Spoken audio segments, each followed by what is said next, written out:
Bienvenue dans cette nouvelle analyse. Aujourd'hui, on s'attaque à un sujet, un adversaire assez redoutable.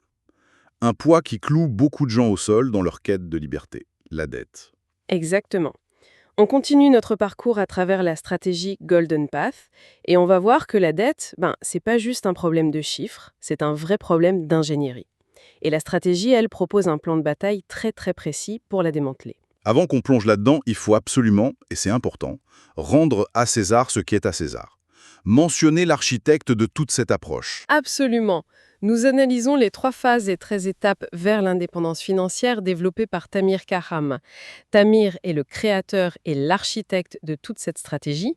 Il est également le créateur de la chaîne YouTube The Golden Path to Financial Independence et le traducteur officiel en hébreu de l'homme le plus riche de Babylone.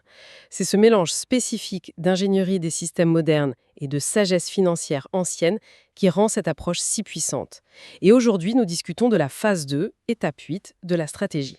D'accord, alors pour qu'on se situe bien, on est en plein milieu du chemin, phase 2 et étape 8, la construction de notre forteresse financière, on peut dire. C'est ça.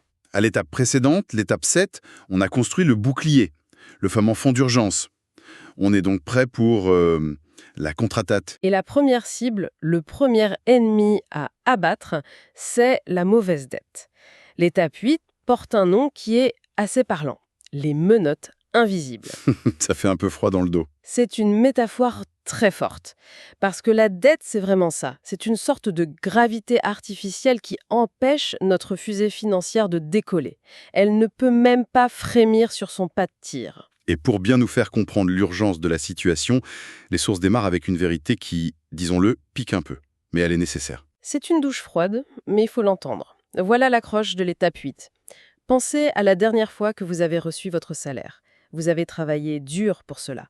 Vous avez échangé des heures de votre vie, votre énergie et votre créativité contre cet argent. Mais dès qu'il est arrivé sur votre compte, où est-il allé ? Si vous avez des dettes, cet argent n'est pas le vôtre. Vous êtes simplement un intermédiaire qui transfère des fonds de votre employeur à vos créanciers. Waouh! Un simple intermédiaire. C'est brutal comme image. Ça veut dire qu'on n'est même plus l'acteur principal de notre propre vie financière. On est le courrier. Juste le courrier qui prend l'argent d'un point A pour l'amener à un point B. Cette sensation d'être un conduit, c'est... Je pense que beaucoup de gens ressentent ça. Le salaire tombe et hop, il est aspiré quasi instantanément. Serviteur sous contrat de votre passé. Attendez une seconde. Ça veut dire que du lundi matin au jeudi soir, on ne travaille que pour rembourser des choix passés. C'est ça. On ne commence à travailler pour soi, pour son propre avenir, que le vendredi. C'est vertigineux. C'est exactement ça. La dette de consommation ne vole pas seulement l'argent du futur, elle vole le temps du présent. Et ces menottes invisibles, elles ont un impact psychologique qui est juste dévastateur. Elles dictent tous les choix. On laisse dans un job qu'on déteste, par exemple. Mais oui, parce qu'on ne peut pas se permettre de manquer un seul remboursement. On perd toute marge de manœuvre, on ne peut plus dire non. Non, non à un mauvais patron, non à un projet qui ne nous plaît pas. Fini. Et adieu l'idée de prendre un congé sabbatique pour se former ou de lancer un petit projet à côté. Chaque décision est filtrée par la peur. Le futur devient l'otage du passé. Ce qui nous amène à une question logique, une question que tout le monde doit se poser. Qui est Si c'est si grave, si c'est une forme de servitude, pourquoi diable attendre étape 8 ? Pourquoi la stratégie ne nous dit pas « Stop, arrêtez tout, c'est la priorité numéro 1, attaquer la dette tout de suite ». Ça paraît contre-intuitif. C'est vrai, l'instinct crie d'éteindre l'incendie immédiatement. La dette, ça fait mal, ça stresse, on veut juste s'en débarrasser. Et c'est là que la perspective de l'ingénieur de système entre en jeu et s'oppose à la réaction purement émotionnelle. D'un point de vue de conception d'un système robuste, se jeter sur la dette sans aucune protection, c'est une erreur de design. C'est critique.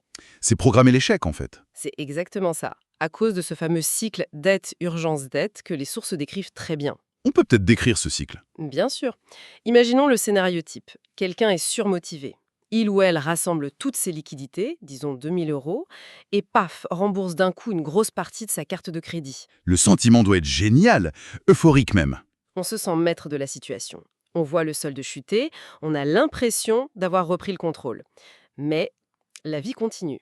Et 3 semaines plus tard, la voiture tombe en panne. Le garagiste annonce 1 200 € de réparation. Et là, il n'y a plus de coussin de sécurité. Tout est parti dans la dette. Exactement. Donc, quelle est la seule option pour payer cette facture imprévue? Ressortir la carte de crédit. Et tout le progrès est anéanti. Le solde remonte, et le coût au moral doit être terrible. C'est souvent là que les gens abandonnent. Le dommage psychologique est immense. La personne se dit « j'ai essayé, ça n'a servi à rien, ce système est fait pour que je perde ». Et c'est là que le découragement s'installe pour de bon. D'où l'importance de l'étape 7. Voilà. L'étape 7, le fonds d'urgence, c'est le disjoncteur qui empêche cette surcharge. C'est le bouclier. Il permet de gérer les coups durs avec du cash sans créer de nouvelles dettes. Il faut enfiler son armure avant d'aller au combat. D'accord, l'ordre des opérations est donc vital. Le bouclier d'abord, l'attaque ensuite. Bon, maintenant qu'on est prêt à attaquer, il faut savoir où viser. Est-ce que toutes les dettes sont nos ennemis? C'est une distinction fondamentale. Non, toutes les dettes ne naissent pas égales. L'étape 8 se concentre sur l'éradication d'un seul type de dette, la mauvaise dette. Et c'est quoi la différence entre la bonne et la mauvaise, comment on sait? En fait, c'est assez simple. La mauvaise dette, c'est la dette de consommation. C'est de l'argent qu'on emprunte pour acheter des choses qui perdent de la valeur. Ou qui disparaissent? Comme une voiture, par exemple. La voiture qui perd 20% de sa valeur à la seconde où elle quitte le concessionnaire, le dernier smartphone qui sera obsolète dans 18 mois, les vacances qui ne sont plus qu'un souvenir. C'est une dette que la source appelle parasitaire. Parasitaire! J'aime bien le mot. Elle se nourrit de nos revenus futurs sans rien construire. C'est tout à fait ça. Alors que la bonne dette, elle, c'est un outil.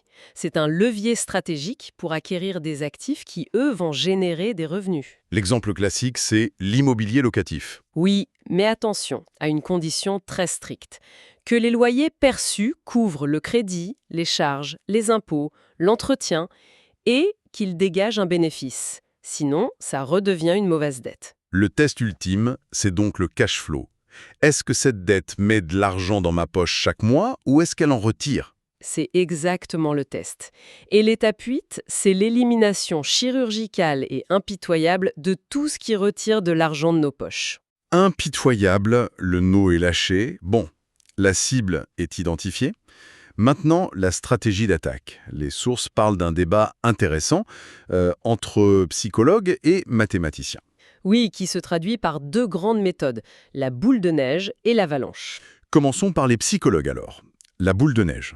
Le principe de la boule de neige, ou snowball en anglais, est simple. On liste toutes ces dettes de la plus petite à la plus grande, sans se soucier des taux d'intérêt. On ignore les taux, on fait le paiement minimum partout et on concentre toute sa puissance de feu sur la plus petite dette. Vraiment? Même si on a une carte de crédit à 18% à côté? Même dans ce cas. Le but ici n'est pas mathématique, il est psychologique. En s'attaquant à la plus petite dette, on s'en débarrasse très vite. Et cette première victoire, même si elle est petite, elle génère un élan, une motivation incroyable. On raye une ligne de la liste. Voilà. Et le montant qu'on allouait à cette première dette est ensuite ajouté au paiement de la deuxième plus petite, créant cet effet boule de neige. C'est idéal pour ceux qui ont besoin de voir des progrès rapides pour rester motivés. C'est comme un jeu vidéo, on débloque un premier succès facile pour s'encourager. D'accord. Et de l'autre côté, les mathématiciens avec la méthode avalanche. L'avalanche, c'est l'efficacité pure. Là, on oublie les montants. On classe les dettes uniquement par taux d'intérêt, du plus élevé au plus bas. Et on attaque en priorité la dette qui a le taux le plus fort. Parce que c'est elle qui nous coûte le plus cher. Exactement. D'un point de vue purement financier, c'est la méthode qui fait économiser le plus d'argent en intérêt sur le long terme. C'est la stratégie pour les esprits analytiques, ceux qui sont motivés par la logique des chiffres. Mon côté un peu geek des chiffres penche pour l'avalanche. C'est implacable comme logique. Mais je comprends l'attrait de la boule de neige. Pour quelqu'un qui se sent noyé, rayé cette première ligne, ça doit être une bouffée d'air frais. Absolument. Alors, quel est le verdict de la stratégie? Une est meilleure que l'autre. Et c'est là que la stratégie est très pragmatique. Elle dit que la meilleure méthode, ce n'est pas la plus optimale en théorie, c'est celle qu'on va suivre avec une discipline de faire. C'est qu'on tient, en fait. Voilà, l'exécution est plus importante que la perfection. Si les petites victoires de la boule de neige vous empêchent d'abandonner, alors c'est la meilleure méthode du monde pour vous. Si la logique froide de l'avalanche vous motive, foncez. Le plus grand danger, ce n'est pas de choisir la mauvaise méthode, c'est de ne rien choisir et de rester paralysé. Ça me fait penser à un autre piège, très humain aussi, le FOMO, la peur de rater une opportunité. On voit des gens avec des dettes de carte de crédit à 18% qui se disent « je dois investir en bourse maintenant, sinon je rate le train ». C'est une illusion. Une illusion d'optique financière. Les chiffres sont sans appel. Rembourser une dette à 18%, c'est s'offrir un rendement garanti et sans risque de 18%. Garantie et sans risque, c'est important de le souligner. Chaque euro qui va sur cette dette vous rapporte 18% en intérêt que vous ne payerez pas. Trouvez un seul placement qui peut promettre un tel rendement, garanti, net d'impôts et sans aucun risque. Ça n'existe tout simplement pas. Ça n'existe pas. Essayez de viser un gain potentiel de 8 ou 10% tout en payant 18% de l'autre côté. C'est comme essayer de remplir une baignoire percée avec une petite cuillère. On court un déficit certain pour un gain qui est, lui, très incertain. Et ça nous ramène à la transformation finale de cette étape, qui n'est pas juste une question de chiffres, c'est un changement d'identité. Tout à fait. On passe de la mentalité d'employé, qui se focalise sur l'apparence, sur le paraître riche, à la mentalité de propriétaire d'actifs, qui se focalise sur la substance, sur le être riche. La question de la première mentalité, c'est « est-ce que je peux me permettre la mensualité ?» Oui, Et si la réponse est oui, on achète. Alors que la mentalité de propriétaire d'actifs, elle, pose une question totalement différente. Est-ce que cet achat me rapproche de la liberté ou est-ce qu'il m'en éloigne? c'est un changement complet de paradigme. Et la conclusion des sources est, sans appel, à ce stade du parcours, on ne peut pas paraître riche et être riche en même temps. Chaque euro dépensé pour maintenir une apparence de richesse, c'est un soldat en moins dans l'armée qui se bat pour votre liberté. Il faut choisir son camp. C'est une excellente façon de le dire. Si on devait résumer les points clés de cette étape 8, ce que je retiens, c'est d'abord que rembourser sa dette, c'est l'investissement le plus rentable qu'on puisse faire à ce stade. Oui, en rendement garanti. Le deuxième point, c'est que le séquençage est roi. Pas de guerre sans bouclier. Le fonds d'urgence de l'étape 7 n'est pas une option. C'est une condition indispensable au succès. Pour éviter le piège du découragement. Exactement. Et enfin, que le choix de l'arme, boule de neige ou avalanche, importe moins que la discipline. L'important, c'est d'entrer dans l'action de manière structurée. Absolument. C'est le passage de la passivité à l'offensive. Parfait. Avant de conclure, le rappel habituel s'impose. Bien sûr. Ce contenu est strictement éducatif. Il ne s'agit pas d'un conseil financier personnalisé. Il n'y a aucune garantie de résultat. Le succès dépend de votre propre exécution. Vous êtes responsable de l'évaluation de ce qui s'applique à vous et de la consultation de professionnels qualifiés, comptables, conseillers, avocats, avant de prendre des décisions. Et pour ceux qui veulent visualiser tout ça, les schémas qui comparent les deux méthodes, par exemple, toutes les ressources sont sur YouTube. Oui, il suffit de chercher la chaîne YouTube The Golden Path to Financial Independence. Le pseudo est @TamirGoldPath. Pour finir, je repense à cette idée de servitude. On mesure souvent la dette en euros. Mais la vraie unité de mesure, en fait, c'est le temps. Chaque remboursement, ce n'est pas juste de l'argent. Ce sont des heures de notre vie future qu'on est en train de racheter. On libère son budget, mais surtout, on libère son temps. Et donc sa vie. C'est la perspective la plus juste. Les menottes sont brisées. Le poids a été retiré de la fusée. Elle est légère, prête à décoller. Il ne lui manque plus que le moteur. Et c'est précisément ce qu'on va construire dans la prochaine discussion avec l'étape 9, l'automatisation financière.